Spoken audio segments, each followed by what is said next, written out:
Hello friends, welcome to Vasavi vlogs. ఈరోజు ఈ వీడియోలో మామిడికాయ పచ్చడి చేస్తున్నాను. అందుకోసం ఒక ఫ్రెష్ మామిడికాయని తీసుకొని దానిపైన ఉన్న పొట్టును తీసేసి ఇలా కట్ చేయాలి. ఇప్పుడు ఈ మామిడికాయ ముక్కలను అయితే ఒక మిక్సర్ జార్లోకి తీసుకొని ఇందులోనే పొట్టు తీసిన వెల్లుల్లిపాయలు ఒక 4 అయితే వేసుకున్నాను. అలాగే ఒక 2 టీ స్పూన్ల కారం, రుచికి సరిపడా ఉప్పునైతే వేసుకోవాలి.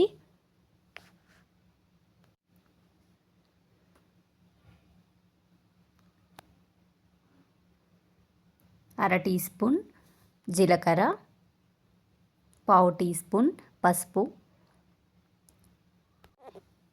ఇవన్నీ వేసుకొని మరీ మెత్తగా కాకుండా కాస్త బరకగా కోర్సుగా గ్రైండ్ చేసి ఒక గిన్నెలోకి అయితే తీసుకోవాలి.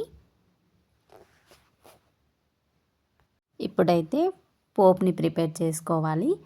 ఒక 2 టీ స్పూన్ల ఆయిల్ అయితే వేసుకొని అందులో కొన్ని ఆవాలు, కొంచెం జీలకర్ర వేసుకోవాలి.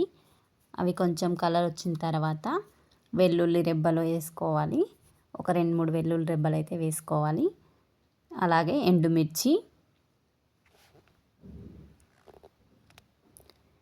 కొంచెం కరివేపాకు, కొంచెం బాగా వేగిన తర్వాత ఇక్కడైతే నేను కొంచెం ఇంగువ అయితే యాడ్ చేస్తున్నాను.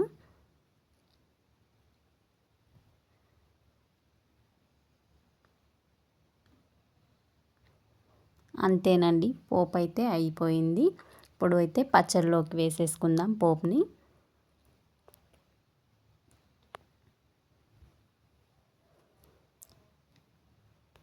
ఇప్పుడైతే బాగా కలిపి వేడి వేడి అన్నంలోకి ఇది కనుక వేసుకొని తింటే సూపర్ టేస్టీగా ఉంటుంది. నాకైతే చాలా ఇష్టం. ఓకే ఫ్రెండ్స్, ఈ వీడియో మీకు నచ్చినట్లయితే లైక్ చేయండి, షేర్ చేయండి, సబ్స్క్రైబ్ చేసుకోండి.